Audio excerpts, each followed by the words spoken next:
I think whenever I've gone to a church thinking that I know better about something, that is the first step toward failure. So whenever change has been introduced, I've never presumed that I know better than anyone else about how this ought to be done. So I've always tried to align myself, not always. In the best situations, I've tried to align myself with the congregation, and I've invited them into the process of thinking through where we need to go. That's where the success has occurred.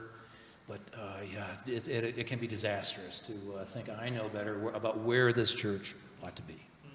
I think that tenure builds credibility. I know I'm not the first person to have that insight. But the longer I stayed at the Wheaton Church, for example, the more the people there were willing to trust me and to go along with my cockeyed ideas. And so I reached the point where I had to, how do I say this? I didn't want to abuse that trust. I think that there was a certain point in the ministry there after 10 years or so where they were willing to do anything I suggested because we had some remarkable success there. But then I had to step back and say, well, I don't want to abuse the trust they're placing in me. Is this really the right direction for us to go?